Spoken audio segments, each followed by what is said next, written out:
Okay, let's go to Tanya, beginning of Tanya. Okay, last week we gave an introduction to Tanya. And we mentioned why it's called Sefer Shalbeinanim.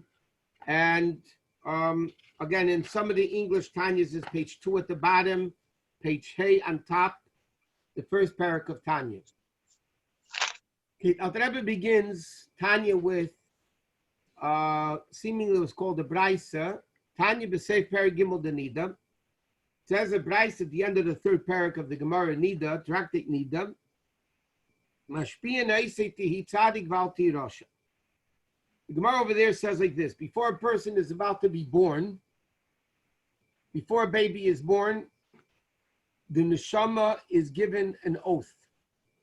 What does Mashpiyan Eisei mean? We give the neshama an oath.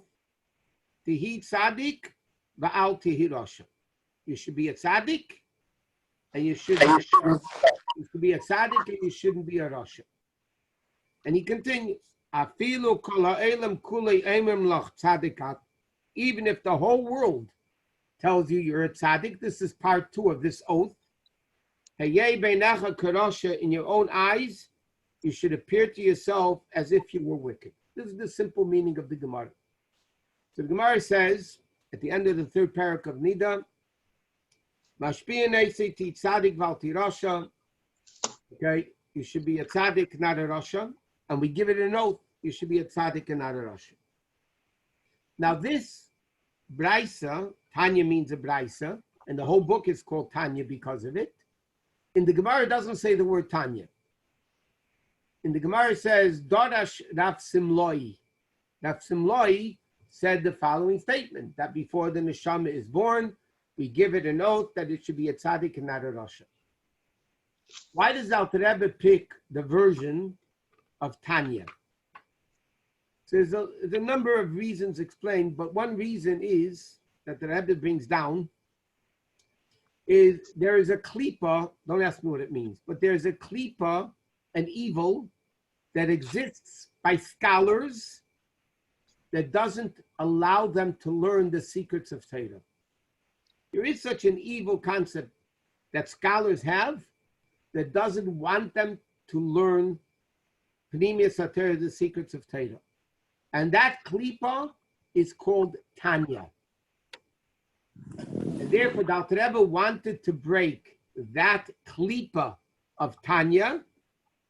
And therefore, the Alter Rebbe began, instead of saying Dorish Rav Simloi, the Alter Rebbe begins with Tanya, because Tanya breaks that level of evil, of that klipa called Tanya, which fights against even scholars learning the secrets of Torah.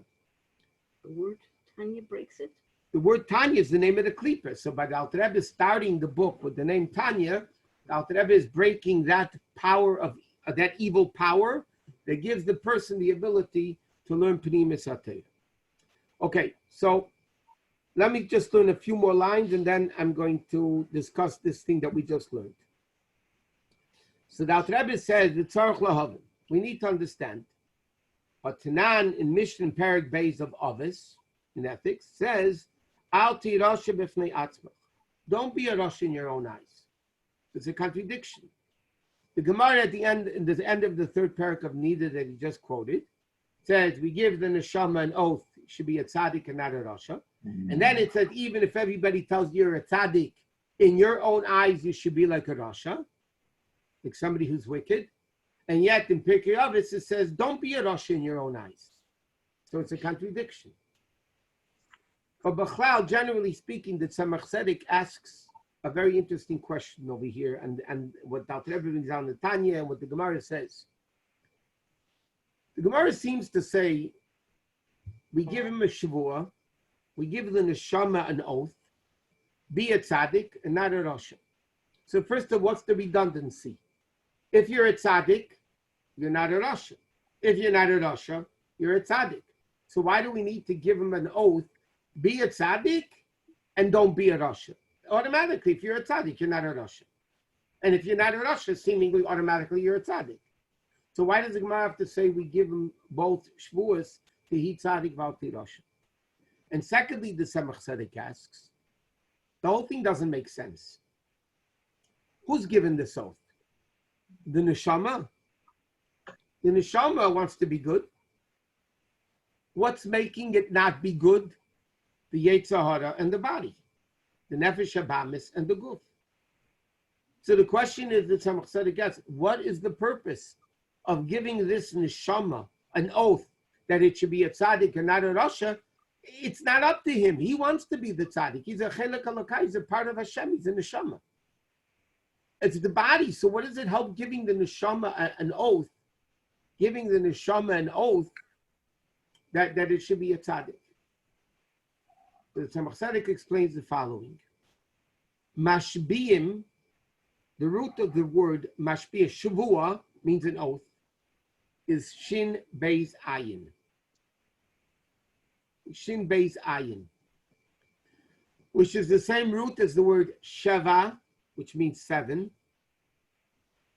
The word soveya, full. You say in benching, v'chalta, v'savata, u'berachta. Soveya, shin beis, sin beis ayin, is the same 3 letters. There's 3 words with the same root. 7, swear, and filling. So the 7 aspect we'll leave for a minute. But that's Tzemach Tzedek explains like this. Mashbiyan, so what does this oath mean? What does it mean Hashem gives the neshama an oath that it should be a tzaddik and not a rasha? What it really means is masbiyim eisei. Before the neshama is born into a body, Hashem gives it the ability, Hashem fills it up. And that's the concept of a shvua. What's the concept of an oath? Like you have marriage vows. If the marriage is good, what do you need vows for? David HaMelech and Jonathan and David HaMelech made this bris, a covenant between them.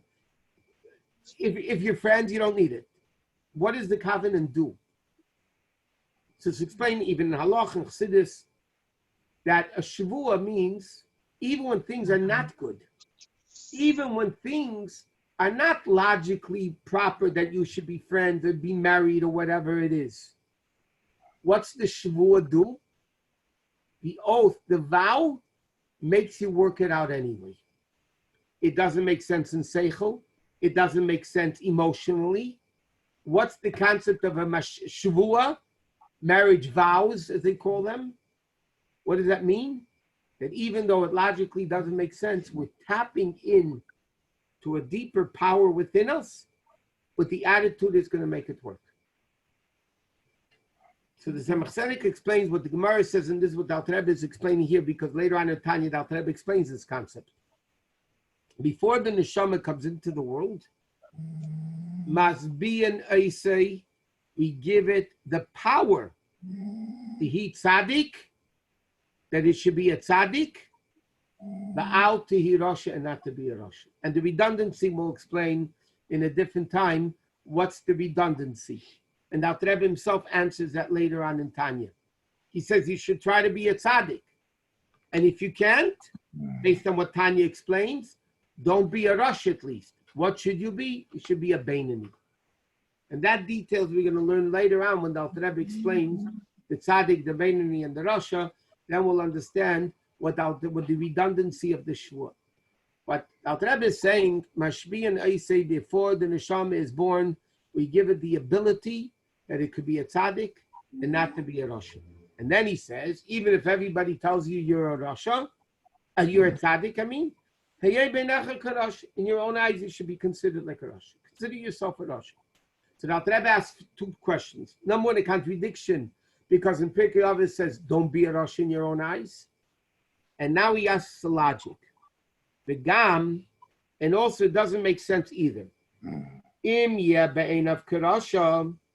If a person considers himself to be a rasha, though his heart will be grieved, basically you're telling him there's no good. I have to think I'm a rasha. That means I can get depressed from it. The will become sad and depressed. And he won't be able to serve Hashem the simcha. Because if a person goes around the whole day and is being told by Torah, you're no good, you're no good, you're no good, you're a Rasha, if he cares about it, he'll get depressed. And you won't be able to serve Hashem with simcha. And if he won't care about it, he says, yeah, I'm bad and good about it. He can become to lightheadedness. He can start sinning. So the Rebbe has two questions. Number one, it's a contradiction between Perek Pirkei Avos, where it says, Al Yitehi Rosh B'fnei Atzmach. And here it says, Ayeh Benecha Karoshi should be like a Rosh in your own eyes. And secondly, logically, the Rebbe says like this. It doesn't make sense. If you take it to heart, you'll become depressed and you won't be able to serve Hashem with simcha. And if you don't care about it, then you won't care. You'll be no good. You'll go out and be, it's okay, I'm no good. So I'll act like a Rosh. Why is it so important to serve Hashem b'simcha? We know, David HaMelech says in Tehillim, we say it every day in Mizmor HaSeidah, Ivdos Hashem b'simcha. You have to serve Hashem with simcha. There's a pasuk that the Rebbe quotes later on in Tanya from Chumash, after the curses that Hashem gives to the Jewish people, Hashem says, why am I bringing the curses? Tachas ashlei avadeto es Hashem alokecha b'simcha v'tuv levav miravko. The simple meaning, not to Arizal time to translate it, the simple meaning is, you know why all these curses come upon you? Not because you didn't serve Hashem, but because you didn't serve Hashem with simcha. And therefore, the Alter Rebbe is asking over here, simcha is so important. Simcha is vital in the observance of Torah mitzvahs. And if you're not going to have simcha, you'll be depressed, you won't be able to serve Hashem properly. Now, why is simcha so important? Why is it so important to have simcha? It's very simple. Chassidus explains in many, many places. A person is limited. A human being is limited. The neshama in the body now becomes limited. The body limits the neshama. Hashem is infinite. How in the world can a limited human being reach infinite? It's impossible. How could a human being, yeah, we'll do Torah mitzvahs, but I'm a limited being. How can I reach the infinite? And this is where simcha comes into the picture, why it's so vital, not only to do mitzvahs, but to do mitzvahs b'simcha, to the extent that if you don't, Hashem says that's where you get the curses. Why? The Gemara says the expression, simcha peretz geder. Simcha breaks barriers. You know that when a person is happy, they will do things they normally don't do. They'll dance crazily, they'll give more tzedakah, they'll do things that it breaks the barriers. When a Jew needs to serve Hashem, yes, we're limited. But we have to do what's feasible as a limited human being to break our barriers. How can we break barriers as a human being? That's only through simcha. When a person is happy, they don't act the same being uptight that they normally are. They would act the same way as they are when they act the simcha. Simcha breaks barriers. So Torah says, you want to do Torah mitzvahs, you want to be able to reach the infinite God, you know what you need to do? You need to have simcha. You need to break your barriers. So when a person does a mitzvah b'simcha, they actually break the physical limited barriers and they're able to reach Hashem, they're able to reach godliness. So the Alter Rebbe says over here, simcha is not a minute detail that you should be happy. The Alter Rebbe says, if you're not going to be happy, you'll be depressed and you won't be able to serve Hashem properly. And therefore, as we'll learn at the end of the parak, Rabbi Aaron Kaliner said that there's two things. One thing is not a mitzvah, but the level of kedusha, this can bring somebody to, no other mitzvah can bring them to. And there's something which is not an aveda, but the low level, this could bring a person to, no other Aveda can bring them to. And he said, mikveh for a man is not a mitzvah. There's no mitzvah in the Torah that a man has, not nowadays. In Daimon the Beis Hamikdash, they became tummy, they had a mitzvah to go to the mikveh. But nowadays, there's no mitzvah for a man to go to mikveh. But the kedusha that the mikveh can bring a Jew to, no other mitzvah can bring him to. And he said, sadness is not a sin. There's no, in a 365 negative mitzvahs, there is no mitzvah that says you're not allowed to be sad. There's no such aveda. But the low level that sadness can bring a person to, no other aveda could bring this person to. And therefore, Dr. Rebbe asks, what is the purpose why the Gemara says that you should feel and think in your own eyes that you're a Rasha? What do you gain by it? In other words, number one, there's a contradiction. In Ovis, it says not like that. But secondly, Dr. Rebbe says, why in the world would the Gemara say you should think you're no good? The worst thing a person can think is that they're no good. They get depressed and they don't do anything. That's definitely not beneficial for serving Hashem. So Dr. Rebbe asks, what is the purpose? This whole thing on this puzzle? Tanya's based in Kodev Elach Hadav Ma'id. Right. But this is a vital thing of simcha in serving Hashem. Okay. Acha Ian, so Dr. Rebbe continues. Kihine Matzinu beGemara, we find in the Gemara's in Brachis, Hey Chalukes, 5 different types of people, 5 different levels of Jews. Tzadik v'tevlei, Tzadik v'ralei, Rasha v'tevlei, Rasha v'ralei, ubeinani. Okay, simply it means a tzaddik who has it good, a tzaddik has it bad, a Rasha that has it good, a Rasha wicked person has it bad, and the in-between person. So the Gemara says like this: there's 2 levels of a tzaddik. Tzaddik with good, tzaddik with bad. Rasha with good, Rasha with bad, and the Beinani. Beinani is the in-between person. Upirushi b'Gemara, and the Gemara explains what does this mean? Tzaddik v'toivloi and tzaddik v'raloi. What's the difference between them? He says tzaddik v'toivloi means tzaddik gomor.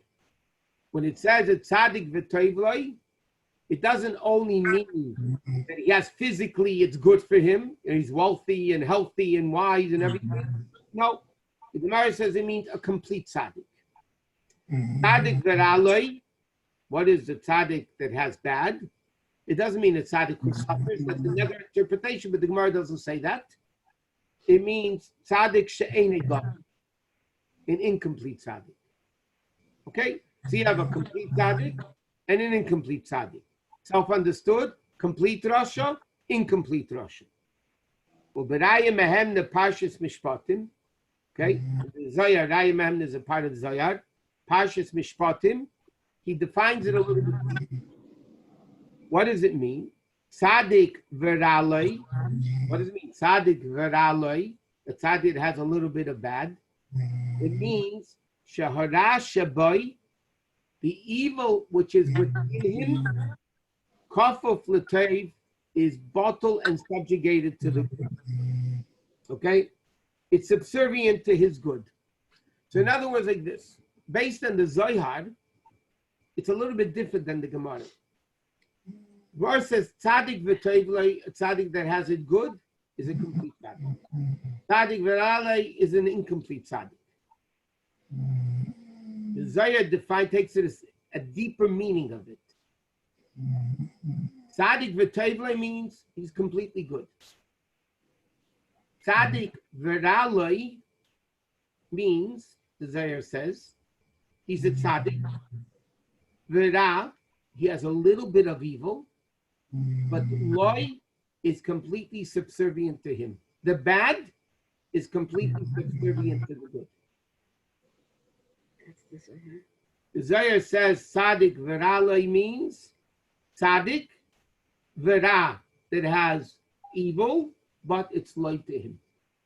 I'm going to jump the gun a little bit and go jump 12, 13 prakim of Tanya. And now the Rebbe explains like this to understand it now. We'll explain it and then we'll learn it in depth later. By definition of Tanya, A tzaddik is one who does not have a yetzer hara. Somebody's making noise over there. Please mute yourself. Tzaddik is a person that has no yetzer hara. He killed it. Now, today we're going to start saying it on the next page in the end of the first paragraph of Tanya. A tzaddik is one that doesn't have a yetzer hara. So how could he have a ra'aloi? How can he be bad? How can he have bad if he doesn't have a yetzer hara?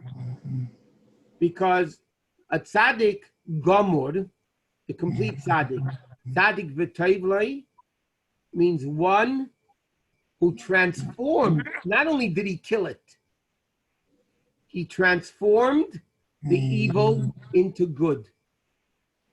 He transformed the yetzer hara into a yetzer tov. The tzaddik v'ra'aloi is he killed the yetzer hara, but he didn't elevate it, and he didn't transform it to good. He didn't transform it to good, okay, because he killed it, but the fact that it wasn't transformed to good means he has a little bit of evil left. Which means as follows. David HaMelech says, and Dr. Rebbe is going to quote this on the next page of time. David HaMelech says, and the Gemara quotes this, by the way, in the upcoming Gemara. David HaMelech says, Libi cholol bekirbi. My heart is hollow within me. Pasuk can tell him, Libi cholol bekirbi, my heart is hollow within me. So the Gemara asks, what does that mean? He didn't have a heart.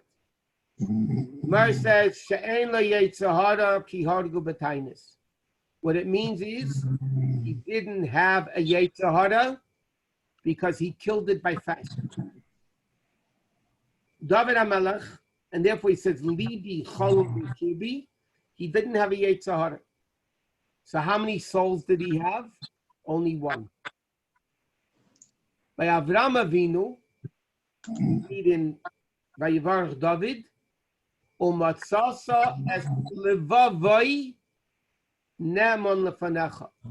He found his heart, nemon lefanecha, trustworthy with you. Over there it says levavoi. Or as we say in Shema, v'ahavta Hashem Elokecha v'chol levavcha. It doesn't say b'chol libecha. And the Gemara says, what does it mean levavcha? With your two yetzers. Normally heart is libcha. Livavacha means the yetzer tov and the yetzer hara. By the way, the Rebbe explains that David HaMelech definitely was a tzaddik gomer. But initially, when David HaMelech said the pasuk, Libi cholol bekirbi, the Rebbe explained many times in Sichos, Libi cholol bekirbi means initially he reached the level of tzaddik she'eino gomer. He killed the yetzer hara. It wasn't there. David HaMelech definitely reached the level of a tzaddik gomer, and then the yetzer hara was transformed to yetzer tov. So therefore, the explanation is as follows: the tzaddik has no yetzer hara. Period. If he has a yetzer hara, even if he doesn't sin, he's only a beinoni. Because if you sin once, you're called a rasha. So what is a beinoni? A guy that never sinned in thought, speech, or action. Tzaddik is not a level that doesn't sin. Then he's only a beinoni. A tzaddik is one who not only doesn't sin, but he kills his yetzer hara. And then a higher level is he transforms the yetzer hara to good.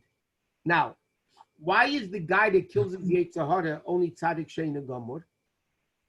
Because the fact, and it's a very refined, delicate level of evil, but it's still evil. The fact that he only killed it, he didn't transform it to kedusha, means he's imperfect. Tzaddik she'eino gomer. He's incomplete, because if it would be complete, he would be able to transform the yetzer hara to yetzer tov, the nefesh habamis to nefesh elikis. And therefore, tzaddik she'eino gomer, that the Zohar says, is tzaddik v'ra'aloi, meaning he has evil. What's the evil of the tzaddik? Not that he has a Yetzer Hara, because by definition he doesn't have a Yetzer Hara. What does it mean? That he didn't transform the Yetzer Hara to Yetzer Tov. What does this mean in a practical sense? In a practical sense, it means like this. There are people that won't do evil. They won't do evil. They just won't do it. But it doesn't make them sick when they hear about somebody doing evil. They don't despise it. There are people that once wanted to make the fun of the Maggid of Mizrich, of the Mizrich Maggid. And they brought into him a woman who was not properly dressed. And he actually vomited. He got sick. Not only did he not want to do evil, he despised evil and made him sick. The tzaddik she'eino gomor will not want to do evil because he has no Yetzer Hara. He won't do evil, not in thought, speech, or action. He doesn't even want to do evil, but his problem is he doesn't despise evil. And because he doesn't despise evil, shows he has a little bit of evil within him. Because if you would eradicate the evil completely from within him, he would despise evil. And therefore, this is what Alter Rebbe is explaining. The Gemara says Tzadik Gomor, and the Zohar says, or Tzadik Sheina Gomor, and the Raya Mehem, the Zohar says Tzadik Verali, that he still has a little bit of evil left. What's the evil? Again, not that he has a Yetzer Hara, but the fact that he didn't transform it to Kedusha. Okay, before we stop, are there any questions?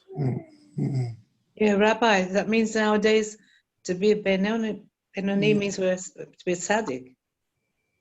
What the world calls today a super, super great tzaddik is a Beinoni of Tanya. Yeah. That's what I was... Rabbi, if a tzaddik, a complete tzaddik, has no evil in him, how could he recognize evil and throw up when he sees it? That's a very good question. It's 9 o'clock already. It's going to take too long to explain it now, and I'm not going to do it now. So tell him to ask it next Remind time, me because it's a good next question. Wednesday. You're gonna write it. Remind me next Wednesday to answer that question, because it's a very good question. How does he know what evil is all about if he has no connection to evil whatsoever? Rabbi, I don't want to leave. You going to throw us out? Oh, you can stay on the computer. I don't care. Monday there's a class, B'ezrat Hashem. Monday, 8 o'clock is again Chumash, and Wednesday is Halach and Tanya. Everybody have a very good week, a good Shabbos. Don't forget, again, Saturday night is Kiddush Levana. Don't forget to do Kiddush Levana Saturday night. Thank you. Dr. Ganji is giving out chocolate on Zoom. Everybody get chocolate Saturday night on Zoom. Virtual chocolate. Thank you very much. Okay. Excellent. Thank you. Where's Dr. Gandra? He's there. Okay.